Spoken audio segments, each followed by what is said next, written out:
Now back to Making a Difference, only here on V81 Radio, South Manila. We're now back on Making a Difference. Welcome back. Before the break, I was just talking to Mackie and Patricia. They're part of the Lockdown Cinema Club. So again, it's an online initiative that started during ECQ, and they show free films, and they also did a few live script readings.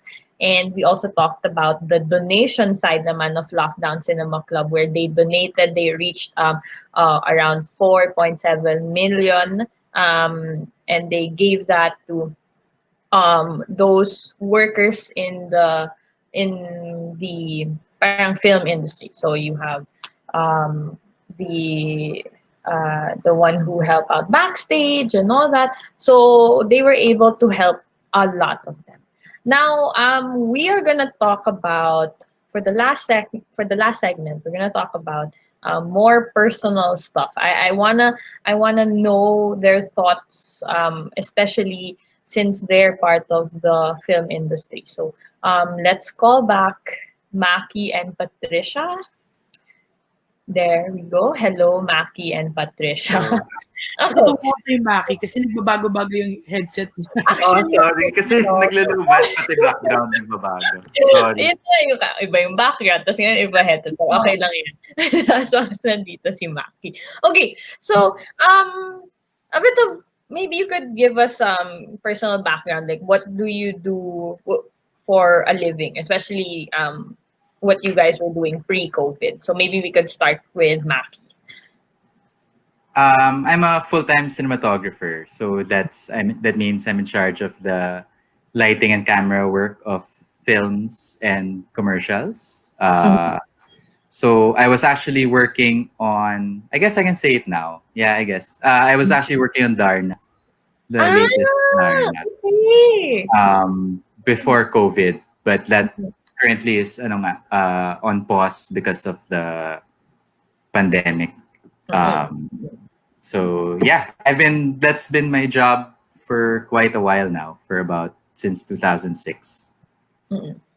Okay. How about Patricia? What do you do? I'm a film line producer and producer at the same time. I think yung last kong ginawa ko before the pandemic. Actually, may break. Meron ng maraming kaso. Hindi pa naman marami, pero nandun na. Ang sinushoot namin is Whether the Weather is Fine, starring Daniel Padilla and Ma'am Charo Santos and si Ran Bicol. Yeah. Fangirl ako dito kanina pa ha. Kanina pa. Ding donda. Kung kailangan man ng name drop were the people to I-create namin yung Yolanda sa Tacloban. So, yeah, as in sobrang kaming thankful na natapos na namin yung shoot itself. So nasa post na lang kami. Post-production. Kasi kung hindi namin natapos yun, ang talents namin lagi 1,000 people. Tapos lahat sila putikan. Isipin mo yun. So, yeah, so yun yung last namin ginagawa before the lockdown. Oh, okay. Wait, are you allowed to talk about that? Kasi na-curious ako bigla eh. Like how was it? How did it go? As in yung shoot, mahirap. Oo. Grabe kasi 1,000. Okay, hindi ko ma-imagine. But, yeah, yun, as a producer, well, mahirap siya dahil, we had to recreate it. Sobrang galing lang ng production design team din namin para i-recreate yung guho-guho, the destruction itself, everything. Sobrang, kahit yung director namin, si Carlo Manatad, na talagang na-experience yung Yolanda. Dumating siya na, chaos na. okay. And sabi niya, ganun na ganun yung itsura. Nakuha nung designer namin yung exact itsura nung stadium, yung itsura nung Yolanda mismo. Yeah, so sobrang exciting actually. Sobrang masaya siya gawin kasi it's one of the very challenging Yeah. Kasi grabe, may araw kami na 2 araw na puro 1,000 lang yung talents mo. Minsan 500. So ang dami. Tapos may pandemic na merong COVID. Tapos parang lahat sila binabaril mo ng temperature. Mataas ang temperature mo, uwi ka. Yeah, nagsimula na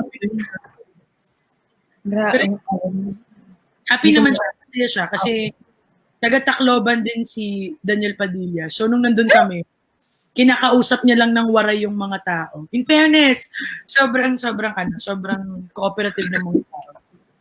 How long kayo doon sa Tacloban? Pero mga a week. Yeah. Oh. Siyempre, hindi naman pupunta si Catherine Bernardo, no? So, Hindi. Ibang araw, nung nasa Metro Manila lang kami. dumaan siya. Sorry. Talaga ako lang.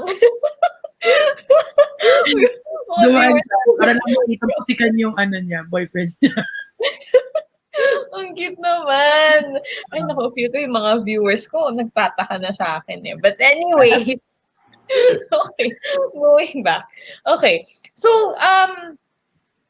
given the whole pandemic, it changed all our lives. This is the new normal. We all have to adjust and all that. So, how did the pandemic change the whole film industry?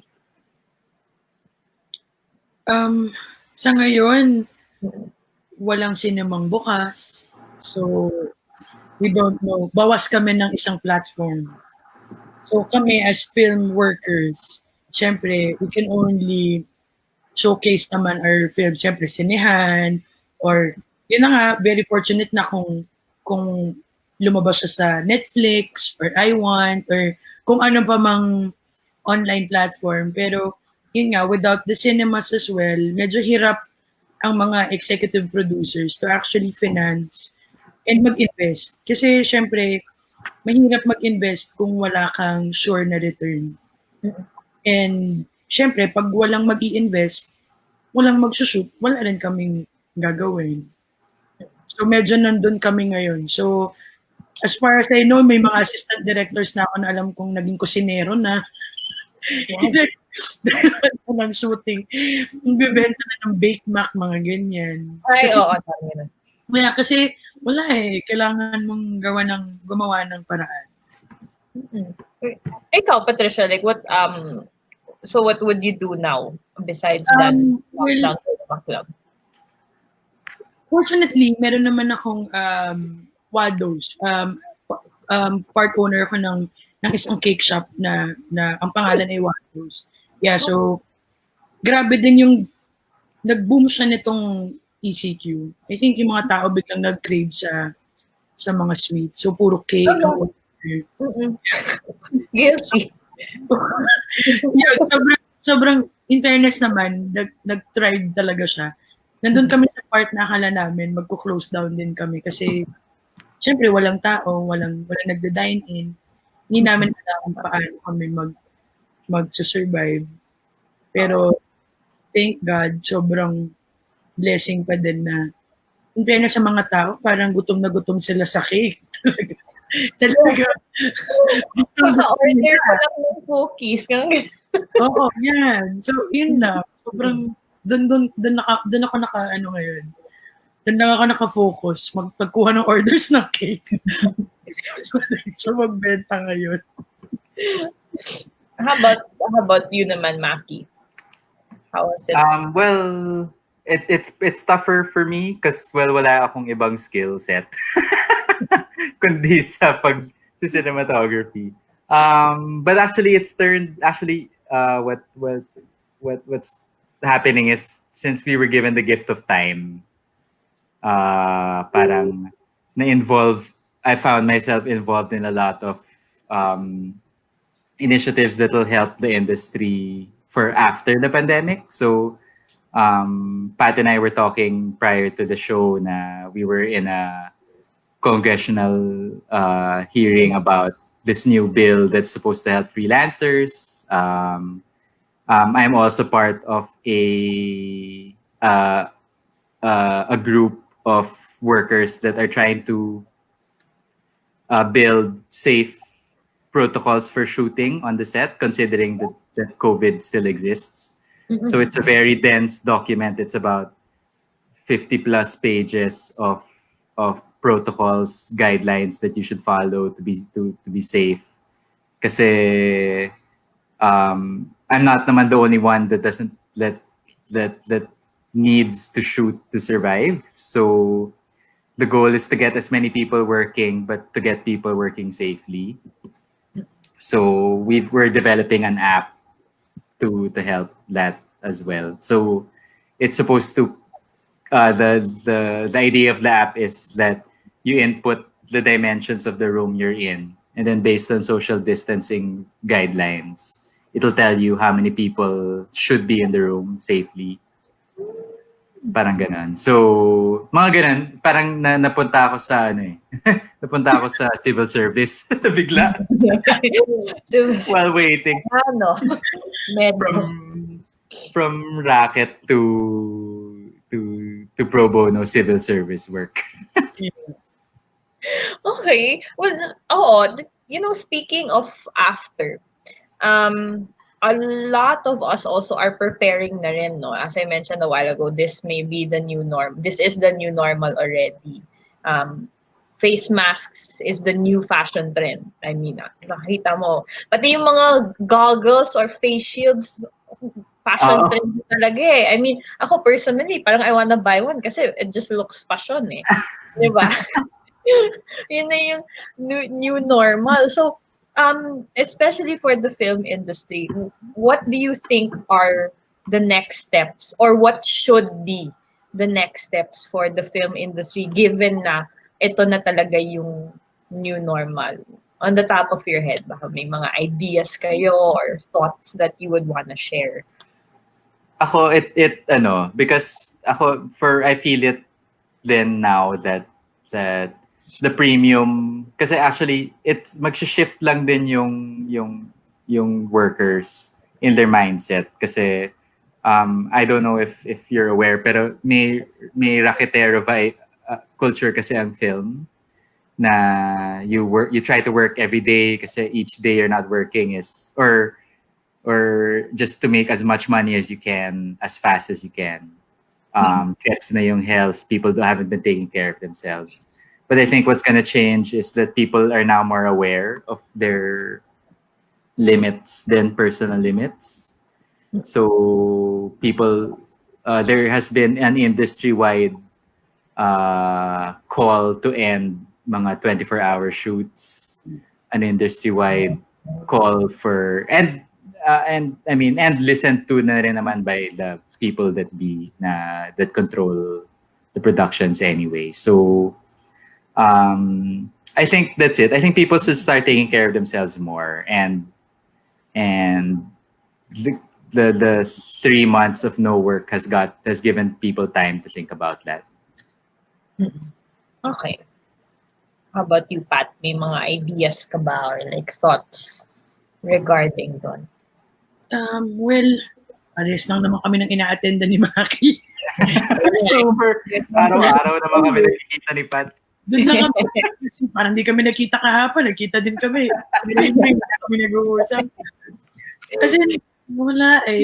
Actually, lahat ng tao ngayon nagtatry mabuhay sa paraan na kung paanong maitatawid ang bawat araw. Medyo sobra talagang affected ang industry natin. I mean, as in ako personally, kinakausap ko yung mga production assistants ko din na parang, let's think of a way at paano ba natin matutulungan yung utilities natin, yung mga iba nating tao. Baka we can think of a business na makakatulong din sila para may income sila. Kasi wala eh. Ako personally sa amin sa Quantum Films, medyo wala talaga kami plano gumawa ng pelikula not until the end of the year. Kasi delikado eh. May isa lang na magkaroon ng COVID sa set. Medyo ayun din talaga kayo. Yeah. Ang hirap i-risk. Hindi ko rin naman masasabihan yung producers namin na tiwala lang kay Lord, ganyan. Pwede naman, pero yes, of course, kailangan naman. But Pero sabi ni Lord, di ba, mag-ingat din kayo. Hindi ko naman sinabing sasagutin ko lahat, ano. So, ayun. Wala eh. Lahat ng klase ng talents ngayon lalabas. Parang, yun. Totoo yan. Doon ka na lang kakapit. Paano ang Pilipino ay nahubog ng kagalingan nilang paano ito? Yung maging bumagay sa sitwasyon. Like, wala, ganun eh. Bilib ako sa Pinay sa ganun. Kaya lang, syempre, parang sana, hindi na naman din masamang kailangan ng konting tulong. Okay. Yun na nga eh. Magaling tayo parang adapt, I guess. Exactly. Yun yung term doon. But, ayun, yun na nga eh. This will be, I mean, ako din naka-curious ako. Besides then the whole film industry, you have what else pa ba sa theater? That's also another thing. And for sure. Yep, yun. And talagang basically the art in the whole art scene eh. And then yung mga performers, the actual artists, mga photographers, I mean, I've heard of yung mga, just last night actually, uso ngayon with the photographers, yung mga FaceTime photo shoots. But I don't know how that works. But No, but then, you know what? In fairness to artistry talaga, there are some that are really good na hindi mo na-imagine. Like, in fairness, there are a few photographers that I follow locally and abroad that have pulled off some really great work. So parang you were talking about adapting and parang, I guess, what's the parang resilience? Yeah. People. Parang... Down, kasi yun eh, yung resilience.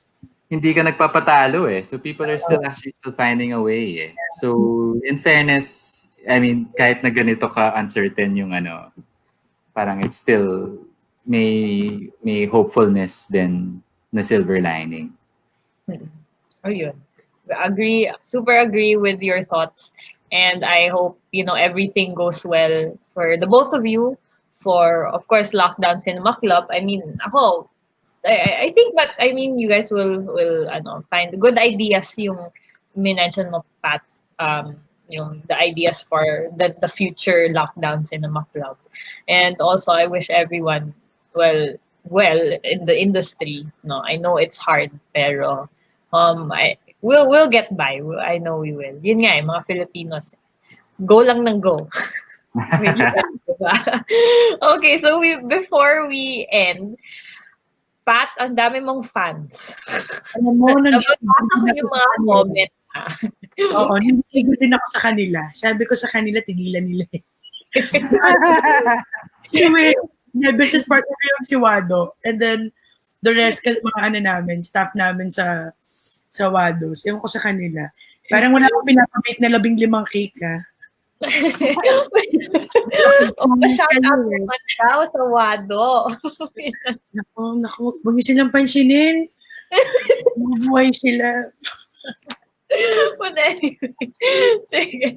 But any last words or mga shout-outs you want to say hi to anyone?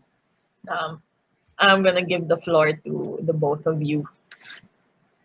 No, actually, I guess to Lockdown Cinema Club people, we haven't been meeting as often kasi there was a time na every morning, every afternoon, and every night may Zoom call kami. And then it got slow down na kasi I mean, life is starting to take over na din. So just hi to everyone from Lockdown who's watching. Of course, I would like to say thank you sa G family. They're watching right now. As in, wala silang tigil sa kaka-message. Matingin mo kami, parang may end of friendship kami kapag hindi ko sila binate. And of course, to others. Pero, yeah, to everyone na nag-tune in, sana hindi tayo mapagod tumulong sa mga tao. I mean, napakahirap na ng panahon. Parang bawasan natin yung negativity sa mundo. Yes. So, let's just be kind. Kaya natin. Agree. Sobrang agree. I mean, at the end of the day, we just have to try, at least try, to Yeah. have a positive mindset, no? Mm. Na we will get by. Tayo pa. Yes. But anyways, thank you so much, Mackie and Patricia. I really enjoyed talking to you both and learning also about the industry. I really don't have a lot of knowledge about that, but at least I got to hear from the both of you and hear also yung, and it was nice to know also yung initiative Lockdown Cinema Club. So I hope that continues on and sana we get to meet in person Yeah. eventually. Eventually. Pati kami sa lockdown, di pa kami nakikita. So sana. But thank you again. Stay safe to the both of you and take care always. Bye, Mackie. Bye, Patricia. Thank you, Erika. Thank you. Bye. Okay, so that ends today's episode. I hope you all enjoyed watching and I hope you also learned something new today. I mean, I did. Again, I don't really have a lot of knowledge. I don't really have a lot of knowledge in that industry, so it's great to hear their thoughts and their ideas. They also need the support. um, they Lockdown Cinema Club and I'm sure other initiatives as well, they tried to keep us entertained during the ECQ. I mean, what else would you do? Me personally, I go watch TV, I watch Netflix, and it's because of these people, from the directors down to the producers and to all the staff. So they need as much as help talaga as well we all do naman. So those are like my 2 cents. Well, again, I know we will all get through this. As what Patricia mentioned a while ago, ganyan tayo mga Pinoys, mga Filipinos. We still have that drive. We don't just stop.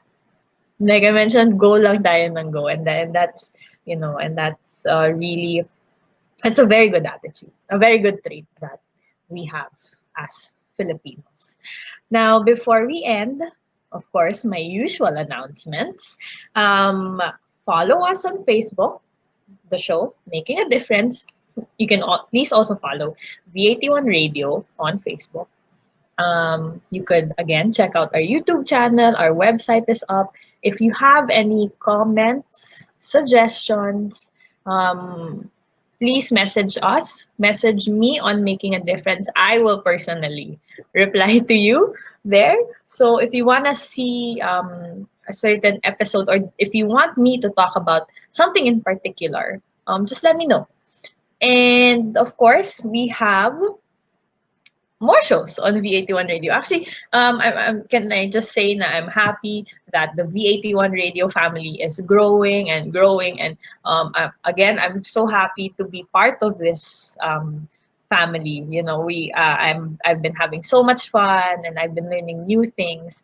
And there, so again, really thankful to be part of this family. Now, after my show, I have sorry, not me.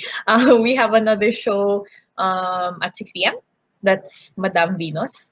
And then another one tonight at 9 p.m. That's Rainbow Society. And of course, we have more shows tomorrow. Grabe, jam-packed talaga ang V81 Radio pag weekend. So, for tomorrow, we have morning pa lang. Morning pa lang, we have Startup Nation. Okay, so we have Startup Nation. We have Talk Shop Asia, that is with Sir Rolly. And then we have Napalm, that's the alternative music, Pinoy alternative music, with Sir Charlie and Sir Fards. And then, of course, another favorite, Let's Chat with Tita Gracie, of course, with Tita Gracie. And then we have at night Mustapaps. So again, jam-packed talaga ang V81 Radio. But don't worry if you can't watch us live. That's totally fine because we have the previous episodes on our website, and we also have them on our Facebook pages. So, if you just want to watch like a previous previous show of Making a Difference, it's just here on our Facebook page. And then, of course, I just got word. I would wanna greet happy birthday to Ate Din's tito. So Ate Din is part of the tech team, and it's her tito's birthday. So happy birthday po to Robert from Rudy and the family. So there we go. That's it for today. I hope you're all doing well. I hope you're all safe. Again, if you are going to go outside, please don't forget to, of course, wear your masks, practice social distancing, and of course, just keep yourself healthy.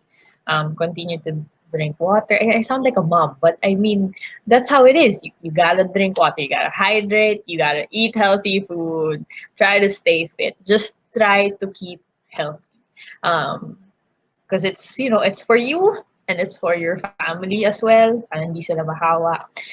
And there, that's it. Again, thank you so much for tuning in. I will see you guys next week.